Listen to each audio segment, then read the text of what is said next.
All right, moving away from Lagos now, let's see what we can find in Mozambique.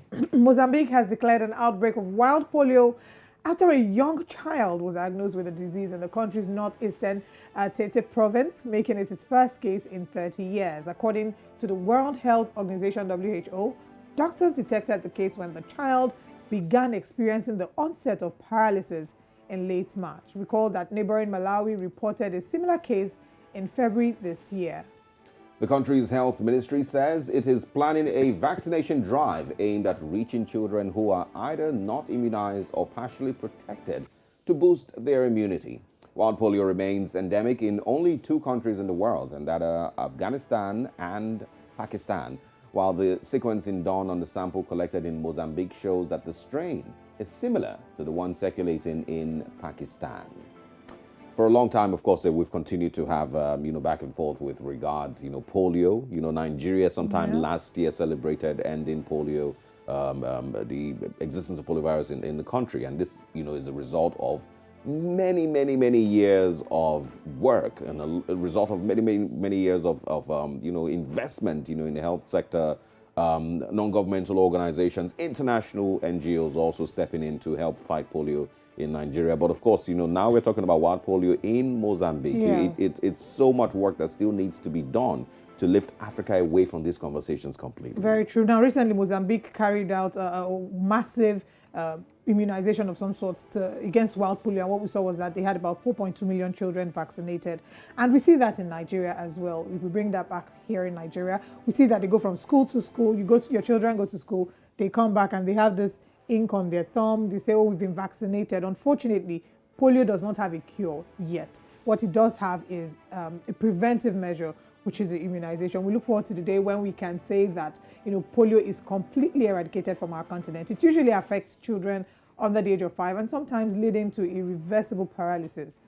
Now, although it has no cure, like we mentioned earlier, it can be prevented through vaccination. So we want to encourage more people to get vaccinated.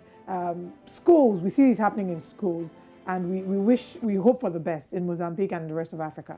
Absolutely. And once again, we hope that at some point Africa completely lets go of these type of conversations and we start to talk about something that completely different, with regards to healthcare here in Africa.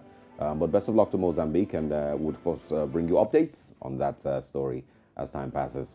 And so, the International Museum Day was celebrated yesterday, May 18th, and it's a day to reflect on relevant issues facing museums internationally. Random question to you: when's the last time you visited a museum in any part of Africa, in any part of the world? It's coordinated by the International Council of Museums. The theme for this year, the future of museums, recover rather, and imagine. It's inspired by the changes the world has experienced recently and urges people to reimagine the museums of the future and respond to the issues it faces presently. News Central's Niyi Omoni has more details on this. Let's take a look. It's a piece that reminds me of my own childhood growing up in London, of aunts telling me wonderful stories of West Africa. And it was in those moments that I knew what I wanted to do. I knew I wanted to work in museums. I knew, like them, I wanted to use material culture to tell wonderful stories. Just like Gus Casely Hayford, the director of the National Museum of African Art, imagine walking into a gallery and stopping in front of a magnificent and historic piece, staring at one of Africa's greatest art. The mixture of history and heritage is a piece that reminds you of your roots. Perhaps not everyone can tow the path of being a curator or creating a museum like Gus. The availability of museums has the power to transform the world. As incomparable places of discovery, they teach about the past and open the minds to new ideas, 2 essential steps in building a better future. Museums in Africa were modeled on their European counterparts. However, the period of Africanization that followed the independence of many African nations saw institutions such as museums begin to come under the leadership of indigenous Africans, but in most cases, the exhibits and their conditions remained the same.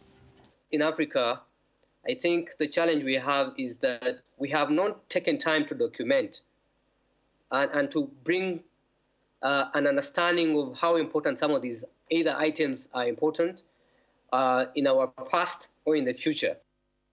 While many still question the ethics of museum collections, as most of the artifacts are acquired by outright shady or less than honorable means, countries around the world are beginning to take moral responsibility to return the stolen object to their origin, especially those of African descent.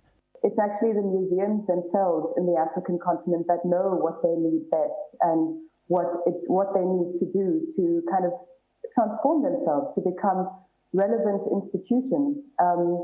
And that's really what it is based on. If the original purpose and functions of museums was to disseminate knowledge, entertain, and preserve artifacts related to the human story, then we must also think critically about the question, who's it all for? With magnificent art and most of Africa's greatest collections spread across the continent, the preservation, exhibition techniques, and interpretation of African relics in the traditional life of the African, many say, should be dedicated to telling the African stories, which are often incredible, not just in the galleries, but in the conservation work, in the archives, and libraries. Ni Omoni, News Central.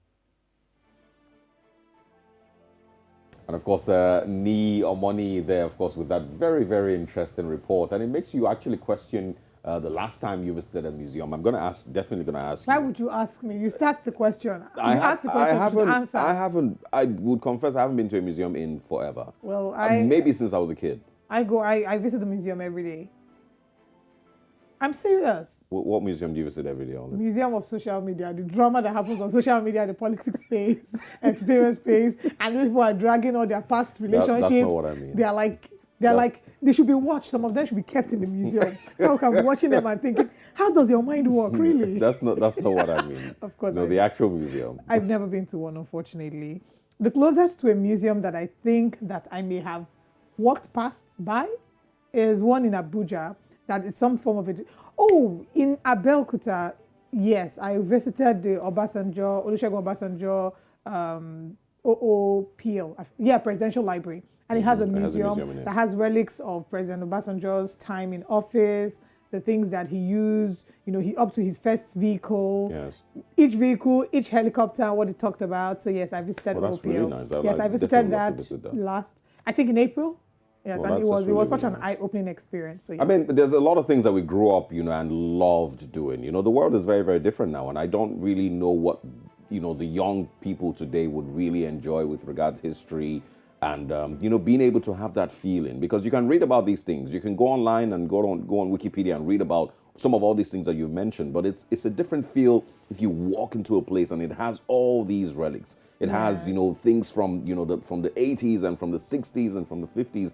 It's a different feeling, and it genuinely feels good. I think it should be an important part of our education system. At some point, we have our young children, travel to these museums whilst you're teaching them theoretically. Yes. It's important to go practically to experience these things. Absolutely. It's wonderful.